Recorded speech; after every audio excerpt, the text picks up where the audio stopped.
Hello students, immunology अपनी ख़त्म हो चुकी है और अब हम शुरू कर रहे हैं माइक्रोबायोलॉजी। मैं अर्चना खंडेलवाल आप लोगों के सामने माइक्रोबायोलॉजी का फर्स्ट चैप्टर एंड इंट्रोडक्शन शुरू कर रही हूँ, जिसमें हम हिस्ट्री पढ़ेंगे माइक्रोबायोलॉजी की और डिफरेंट साइंटिस्ट के द्वारा किए गए हुए कामों की हम इसमें स्टडी करेंगे। तो इसमें आपको हिस्ट्री में जो साइंटिस्ट के नाम हैं और उन्होंने जो काम किया है वो उसको आपको ध्यान में रखना है, और दूसरा जो साइंटिस्ट के वर्क हैं वो भी आपको ध्यान रखने हैं कि किस साइंटिस्ट ने कौन सा काम किया था और उन्होंने कौन कौन सी थ्योरीज जो हैं वो दी हैं।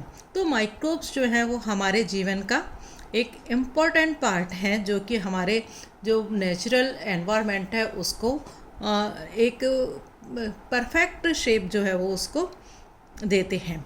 माइक्रोब्स जो है फ्रेंच लैंग्वेज से लिया गया वर्ड है, जिसका मतलब है स्मॉल, हिंदी में कहेंगे लघु, या फिर माइक्रोस्कोपिक जिसको हम कहते हैं।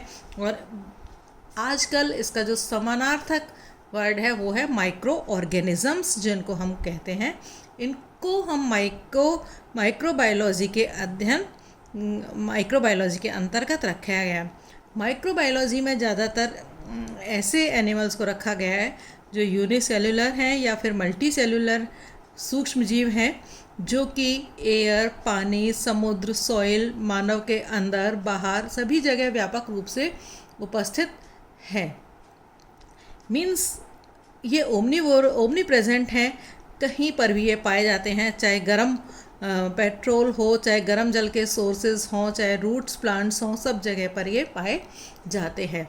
जो माइक्रोब्स हैं वो क्योंकि 1 mm से कम साइज़ के होते हैं और नेक्ड आइज़ के द्वारा दिखाई नहीं देते हैं, इसी वजह से इनको माइक्रोब्स कहा गया है और इनकी स्टडी हम माइक्रोबायोलॉजी के अंतर्गत करते हैं। तो माइक्रोबायोलॉजी में हम डिफरेंट टाइप के वायरस, बैक्टीरिया, शैवाल, फंगस और प्रोटोजोअन्स जो हैं उनकी स्टडी करते हैं। रोजन स्टेयर ने बताया कि माइक्रोब्स के सूक्ष्म के आकार के अलावा इनकी जो स्टडी की टेक्निक्स हैं उनको भी इसमें शामिल करना चाहिए।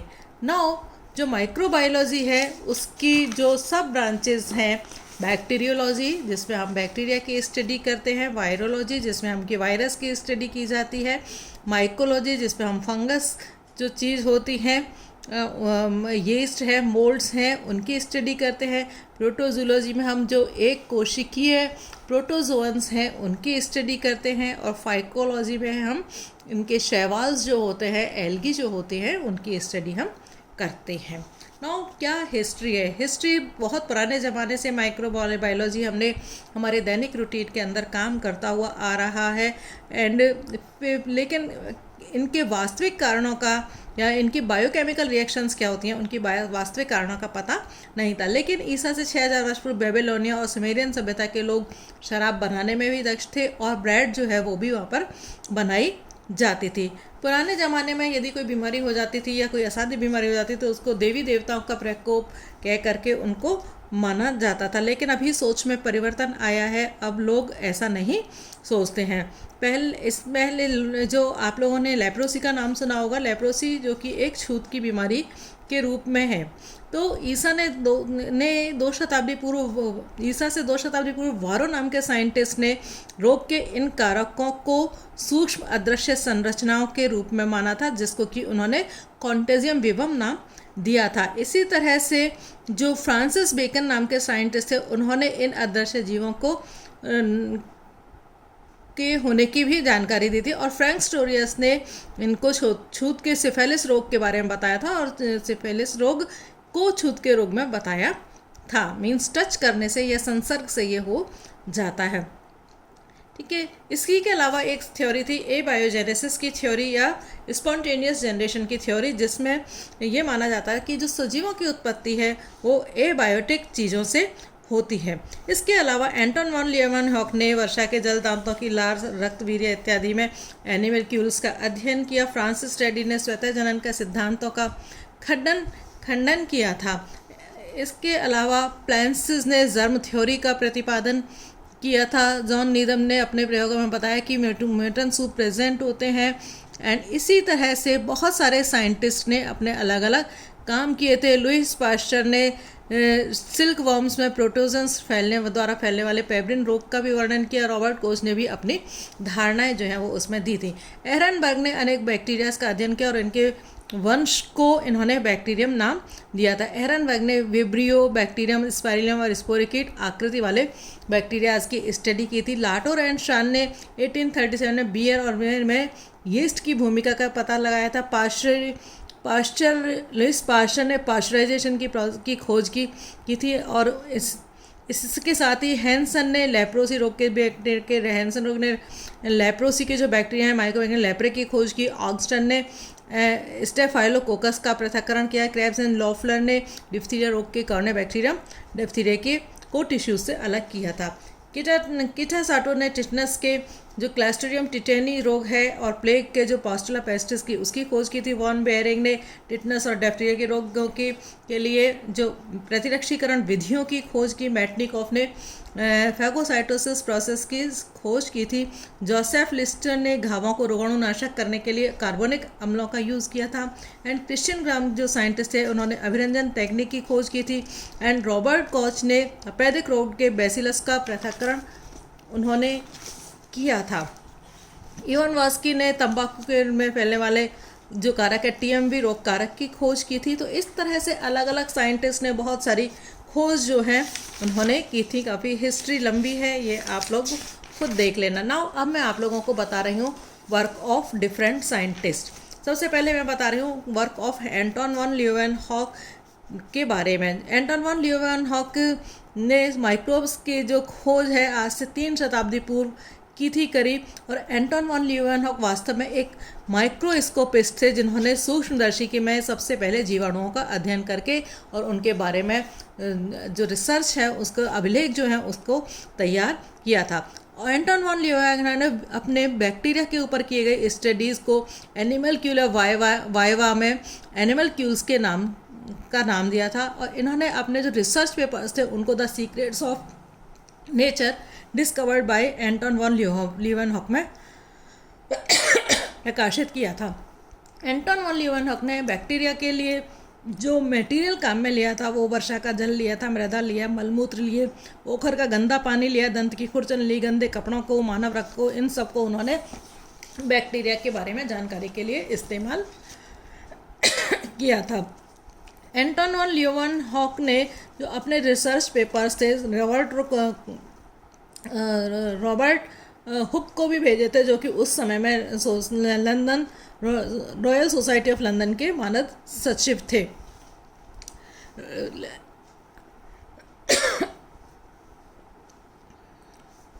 लीनियस ने वर्मिस नाम दिया था इनको और इनका नाम केओस वेस्पेरी ने इन सूक्ष्मजीवों को इन्फोसूरिया के अंतर्गत रखा था। ओएफ मुलर ने बैक्टीरिया की खोज की और विब्रो और मोनास नाम दिया। इसके अलावा एहरनबर्ग ने स्पाइरियम और स्पोरोकीट का नाम दिया था। इस तरह से अलग अलग साइंटिस्ट ने अलग अलग नाम दिए थे।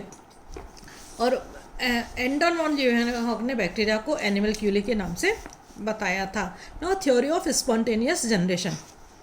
अजैविक पदार्थों से सजीवों की उत्पत्ति को स्वतः जनन या एबायोजेनेसिस कहलाती है। स्वतः जनन की जो सिद्धांत की अवधारणा है वो भी 300 वर्ष पहले से प्रचलित है। एरिस्टोटल ने बताया कि मछलियों की उत्पत्ति कीचड़ से, मैगट की उत्पत्ति सड़ते हुए मांस से होती है। एपिक्यूरस के अनुसार विभिन्न कृमियों तथा अन्य प्राणियों की उत्पत्ति मृदा से, खाद्य से और सूर्य के प्रकाश में और वर्षा के कारण होती है।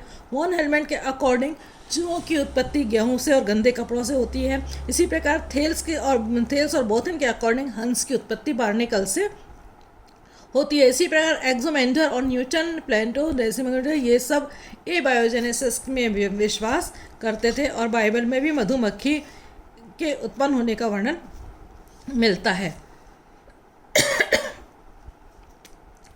लेकिन एबायोजेनेसिस को मानने वाले भी बहुत थे और नहीं मानने वाले भी बहुत थे।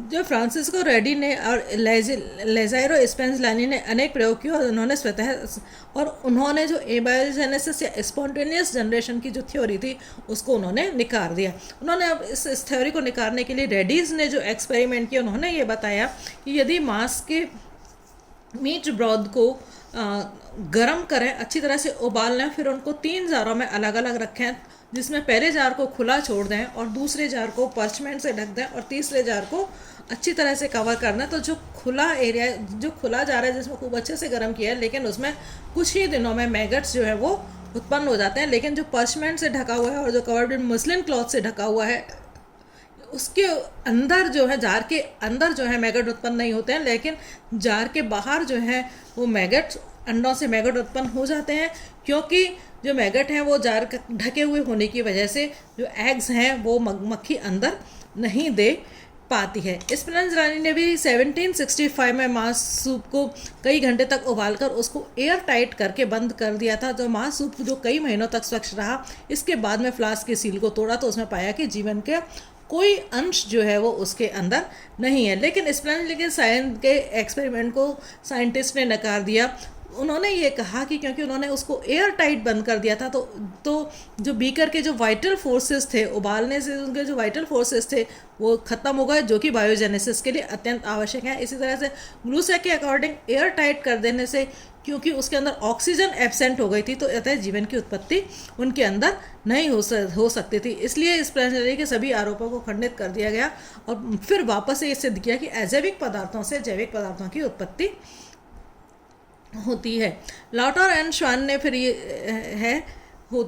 लाउटर एंड श्वान ने फिर एक्सपेरिमेंट किया थे बियर के ऊपर। उन्होंने ये बताया कि बियर को बनाने के लिए यीस्ट का उपयोग किया जाता है। लेबिंग नाम के जो साइंटिस्ट थे, उन्होंने बताया कि किमन प्रोसेस जो है, जो कि पूर्णतः रासायनिक क्रिया के रूप में माना उन्होंने, और उन्होंने ये बताया कि जो किमन की प्रोसेस या फर्मेंटेशन की जो प्रोसेस है वो विशिष्ट प्रोटीन की प्रेजेंस में होती है। इन सभी विवादों का अंत फिर लुइस पास्चर नाम के जो साइंटिस्ट थे उन्होंने किया। नाउ थर्ड जो थ्योरी है, germ theory of fermentation and disease. Louis Pasteur ने माइक्रोब्स के बारे में काफ़ी स्टडी की। वो एक केमिकल साइंटिस्ट थे। उन्होंने लिली में मदिरा उद्योग जो है उसको हल किया। इस मदिरा उद्योग में किमन की गलत प्रोसेस अपनाए जाने की वजह से जो है वो जो वाइन की क्वालिटी थी उसके अंदर काफ़ी कमी आ रही थी। लुइस पास्चर ने लेबिक की जो थ्योरी थी कि विशिष्ट प्लाज्मा की उपस्थिति में ही फर्मेंटेशन होता है, उन्होंने उस थ्योरी को नकारा और उन्होंने ये बताया कि किमन की जो प्रोसेस है वो यीस्ट की उपस्थिति में होती है, ना कि मृत प्रोटीन्स की प्रेजेंस में होती है। यीस्ट की उपस्थिति में जो शर्करा का रूपांतरण अल्कोहल में हो जाता है, जो कि शराब बनाने के लिए, अच्छी क्वालिटी की शराब बनाने के लिए उत्तरदायी होती है। पास्चर ने यह भी बताया कि मदिरा के खट्टे होने के कुछ लिए कुछ विशिष्ट जर्म जो हैं वो उत्तरदायी होते हैं और यही जर्म जो है रोग को उत्पन्न करने में भी सक्षम होते हैं। पास्चर ने यह भी बताया कि जो किमन प्रोसेस है उसमें भी जर्म्स जो हैं भाग लेते हैं। तो क्योंकि पास्चर ने यह बताया कि किमन में भी जर्म्स भाग लेते हैं और इसी आधार पर उन्होंने जर्म थ्योरी ऑफ फर्मेंटेशन दी। इसके साथ ही इन्होंने पॉस्चराइजेशन की प्रोसेस भी बनाई, जिसमें उन्होंने बियर और मदिरा जो थी, बियर या मदिरा को उन्होंने 50 to 55 डिग्री सेंटीग्रेड पर गर्म किया और गर्म करके फिर उन्होंने उसको एयर टाइट विधि द्वारा सुरक्षित कर दिया। तो मदिरा कई दिनों तक खराब नहीं होती है और उसको खराब होने से भी रोका जा सकता है। लुइस पास्चर ने बताया कि जो बैक्टीरिया हैं वो एनवायरनमेंट में हमेशा हर वक्त हर जगह पर रहते हैं। नाउ वर्क क्या क्या थे लुइस पास्चर ने जो काम किए थे, उन्होंने सबसे ज़्यादा जो काम किया था वाइन को ठीक करने के लिए किया था। उन्होंने बताया था कुछ माइक्रोब्स जो हैं कुछ अणुओं जैसे एसिटिक एसिड और लैक्टिक एसिड के अम्ल के उत्पादन के लिए उत्तरदायी होते हैं। मींस माइक्रोब्स का जो उत्पादन है, माइक्रोब्स जो हैं वो एसिटिक एसिड और लैक्टिक एसिड को भी उत्पन्न करने की क्षमता रखते हैं। साथ ही लुईस पास्चर ने ये भी बताया कि जो वाइन जो होती है उसमें यीस्ट की बडिंग की अवस्थाएं और रॉड शेप जो अवस्थाएं जो हैं वो प्रेजेंट होती हैं, और ये बताया उन्होंने कि ये दोनों ही रचनाएं अलग अलग तरह के किण्वन के लिए उत्तरदायी होती हैं। यीस्ट के द्वारा किण्वन क्रिया के दौरान एल्कोहल का निर्माण होता है, और जबकि शलाका रूपी रॉड के द्वारा लैक्टिक एसिड का निर्माण होता है, जिसकी वजह से शराब खट्टी हो जाती है। तो मीन्स जहाँ पर शराब में लैक्टिक एसिड का निर्माण हो जाता है रॉड शेप के बैक्टीरियाज की वजह से, उसकी वजह से शराब जो है वो खराब हो जाती है। 1857 में जो उन्होंने दूध के खट्टे होने का कारण मुख्यतः बताया कि वो सूक्ष्म जीव होते हैं जो जिनकी वजह से कि दूध खराब हो जाता है, और दूध को अच्छा रखने के लिए 1860 में उन्होंने बताया कि इसको हीटिंग प्रोसेस के द्वारा दूध को खराब होने से बचाया जा सकता है, और इसी प्रोसेस को फिर उन्होंने पास्चराइजेशन का नाम दिया था। उन्होंने बताया कि यदि दूध को हम बार बार गर्म करते रहें तो उसमें जो माइक्रोब्स हैं वो डेवलप नहीं हो पाते हैं और दूध सुरक्षित रहता है।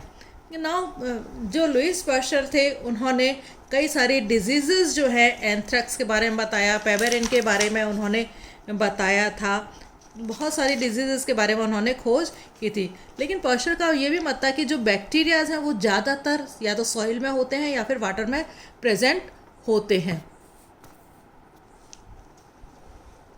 सॉइल में प्रेजेंट होते हैं या फिर वाटर में प्रेजेंट होते हैं। तो उन्होंने ये कहा कि यदि इनके फैलाव को रोककर पदार्थों के को खराब होने से बचाया जा सकता है। उन्होंने इसको समझाने के लिए एक एक्सपेरिमेंट किया था। उन्होंने फर्स्ट प्रयोग में जो स्टेरलाइज्ड मीट को फ्लास्क में रखा और फ्लास्क को वायु के संपर्क में आने दिया, जिससे कि उसके अंदर बीजाणु बैक्टीरिया जो है वो प्रोड्यूस हो गए। लेकिन दूसरे फ्लास्क में उन्होंने स्टेरलाइज्ड मीट ब्रॉथ को रखा और उसको केवल वायु रोधी किया, जिसमें उसमें कि बैक्टीरियाज डेवलप नहीं हुए। लेकिन थर्ड जो फ्लास्क था उसमें उसको फ्लास्क में निर्जल फ्लास्क को रख कर पहले गर्म किया और फिर फ्लास्क की नलिका को खुला ही छोड़ दिया। तो इसमें ऑक्सीजन तो जाती रही लेकिन बैक्टीरिया जो है वहाँ तक नहीं पहुँच पाए, मीन्स बैक्टीरियाज की उत्पत्ति मतलब वहाँ पर नहीं हो पाई। तो इन्होंने इस तरह से स्वतः जनन के सिद्धांत को निकालने के लिए हुए एक कर्व्ड जो गूज नेक फ्लास्क का इस्तेमाल किया, और उन्होंने बताया कि गूज नेक फ्लास्क में जो बैक्टीरिया हैं वो मीट ब्रॉथ तक पहुंच नहीं पाते हैं, और इस वजह से जो मीट ब्रॉथ है वो काफ़ी लंबे समय तक सुरक्षित रहता है। वो पास्चर ने पेबेरिन के बारे में भी पास्चर ने बताया था कि पेबेरिन में जीवाणु के कारण रोग हो जाता है और ये रोग संक्रमण द्वारा एक कृमि से दूसरी कृमि में स्थानांतरित हो जाता है। इसके अलावा पास्चर से एक जोसेफ लिस्टर नाम के साइंटिस्ट थे, वो काफ़ी प्रभावित थे। जोसेफ लिस्टर ने पाया कि विभिन्न घावों के ना भरने और इनमें मवाद उत्पन्न के का जो मेन कारण है वो उसके बैक्टीरिया ही होते हैं। तो उन्होंने घाव को बैक्टीरिया फ्री करने के लिए कार्बोनिक एसिड का यूज़ किया। उन्होंने घावों को धोने के लिए जो ऑपरेशन के में काम में आने वाले जो इंस्ट्रूमेंट्स थे उनको कार्बोनिक एसिड से का यूज़ किया, जिससे कि जो रोग के फैलाव में काफ़ी बहुत ज़्यादा कमी उस वक्त में आई। एंथ्रेक्स के बारे में भी पास्चर ने बताया था। नाउ वर्क ऑफ जॉन टिंडल ने ये कहा कि ये कथन यूनिवर्सल ट्रुथ नहीं है कि हीटिंग एंड बॉइलिंग के द्वारा मीट ब्रॉथ में उपस्थित जो सूक्ष्म जीव हैं वो नष्ट हो जाते हैं पूरी तरह। जॉन टिंडल एक इंग्लिश डॉक्टर थे। उन्होंने पास्चर के जो प्रयोग थे उन पर काम किया और उन्होंने ये बताया कि मीट ब्रॉथ के रूप को उबालने पर उसमें उपस्थित सभी माइक्रोब्स जो है नष्ट नहीं होते, क्योंकि सूप में पाए जाने वाले जो माइक्रोब्स होते हैं वो दो तरह के होते हैं। एक तो हीट लेवल माइक्रोब्स होते हैं और दूसरे हीट रेजिस्टेंट माइक्रोब्स जो है वो होते हैं। तो जो हीट लेवल माइक्रोस्कोप होते हैं वो जब हीटिंग दी जाती है उनको या तो वो अपना रूप बदल लेते हैं या फिर वो मर जाते हैं, डिस्ट्रॉय हो जाते हैं, उनकी डेथ हो जाती है। और लेकिन हीट रेजिस्टेंट जो होते हैं इसमें ये स्थायी होते हैं और इनको चाहे जितना गर्म किया जाए ये बैक्टीरिया जो है नष्ट नहीं होते हैं। मीन्स इन बैक्टीरियाज के अंदर हाई टेम्परेचर भी रेजिस्टेंस जो है वो पाया जाता है। तो इन बैक्टीरियाज को ख़त्म करने के लिए, हीट रेजिस्टेंट बैक्टीरियाज को ख़त्म करने के लिए जॉन टिंडल ने एक प्रोसेस काम में ली जिसको कि जॉन टिंडलाइजेशन प्रोसेस कहते हैं। टिंडलाइजेशन प्रोसेस में जो इंटरमिटेंट या डिसकंटिन्यूस एक प्रोसेस है, इस प्रोसेस में जो परखनलियाँ होते हैं, जो फ्लास्क इत्यादि होते हैं, उनको उनके बॉइलिंग पॉइंट तक गर्म किया जाता है, जिसमें से उसमें से कुछ जीवाणु नष्ट हो जाते हैं। सेकेंड डे फिर उन्हीं इंस्ट्रूमेंट्स को उसी विधि के द्वारा गर्म किया जाता है, जिससे और जीवाणु नष्ट हो जाते हैं, और तीसरे दिन भी इसी तरह से गर्म करके उनको ख़त्म किया जाता है। और इस विधि से जो बैक्टीरिया हैं वो लगभग ख़त्म हो जाते हैं। तो ये प्रोसेस थोड़ी लंबी भी है और असुविधाजनक भी है, लेकिन ज़्यादातर साइंटिस्ट आज भी इस प्रोसेस को काम में लेते हैं। Now work of Robert Koch. Robert Koch ने जो है एक जर्मन डॉक्टर थे, उन्होंने माइक्रोब्स के लिए काफ़ी काम किए, जैसे कि कल्चर मीडियम और स्टेनिंग। रॉबर्ट कॉच ने बैक्टीरिया की खोज के लिए, ग्रोथ के लिए और उनके कल्चर या संवर्धन के लिए जो सॉलिड कल्चर मीडियम थे उनको काम में लिया। सॉलिड कल्चर मीडियम जैसे आलू को लिया, अगार अगार को लिया, मास पेप्टोन्स के लिया, ब्लड को लिया, ब्लड सीरम को लिया, जिलेटिन इत्यादि का उन्होंने यूज़ किया, और साथ में उनको कलर करने के लिए एनिलिन डाई का यूज़ उन्होंने किया। पेट्री डिश का यूज़ उन्होंने किया, जो कि जीवाणुओं की वृद्धि के लिए उचित मीडियम देते हैं। दूसरी जो खोज उन्होंने की, ट्यूबरक्लोसिस के जो बैक्टीरिया होता है, ट्यूबरकल बैसिलस की खोज उन्होंने की, और उन्होंने रोगजनक जीवाणु एवं उससे उत्पन्न होने वाले रोग के मध्य संबंध स्थापित किया कि और ये बताया कि किसी विशिष्ट रोग के जीवाणु को किसी विशिष्ट संवर्धन माध्यम में कल्चर करा के पुनः उसको किसी सुग्राही प्राणी में प्रविष्ट करवाया जा सकता है। एंथ्रैक्स जो है, रॉबर्ट कॉच ने एंथ्रैक्स रोग को फैलाने वाले जो बैक्टीरिया है उनकी भी खोज उन्होंने की थी। इसमें उन्होंने बताया कोल्ड की वजह से ये बीमारी हो जाती है, और फिर बाद में ये इसके पहले स्किन से शुरुआत होते होकर ये जो बैक्टीरियाज हैं वो ब्लड के अंदर चले जाते हैं, और ब्लड के अंदर जाने वाले ये पूरे शरीर के अंदर फैल जाते हैं। कोच ने इन रोग को फैलाने वाले बैक्टीरियाज का भी कल्चर उन्होंने लैब के अंदर किया था। नाउ कोच की अवधारणा है क्या थी? कोच ने यह बताया कि रोग के समस्त वाहकों में सूक्ष्मजीव उपस्थित होते हैं, लेकिन स्वस्थ वाहक में सूक्ष्मजीव उपस्थित नहीं होते हैं। दूसरी जो अवधारणा थी उनका कि माइक्रोब्स या बैक्टीरिया को लैब में ग्रोथ करवाकर इनका प्योर कल्चर जो है वो प्राप्त किया जा सकता है। तीसरा, इस लैब में प्राप्त हुए प्योर कल्चर को यदि सूक्ष्म जीव में यदि किसी स्वस्थ प्राणी में प्रविष्ट कराया जाता है तो उसमें रोग उत्पन्न हो जाते हैं, और यदि रोगग्रस्त परपोषी से पुनः इसी सूक्ष्मजीव को प्राप्त कर सकते हैं।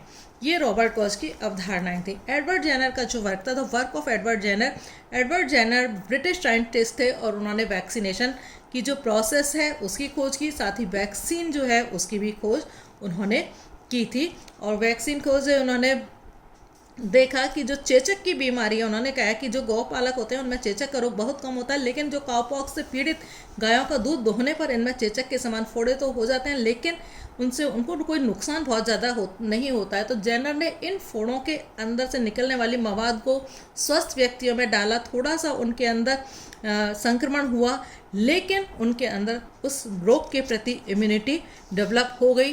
पहले इस रोग का जो तरीका था, जो लोगों ने टीका प्रणाली पर लोगों को थोड़ा सा संदेह था, लेकिन नेपोलियन बोनापार्ट, रूस की महारानी, अमेरिका के राष्ट्रपति थॉमस जेफरसन ने उनकी टीकाकरण की जो प्रणाली थी उनका समर्थन किया, और वो आज इस तरह से वैक्सीनेशन काफ़ी सक्सेसफुल रहा है।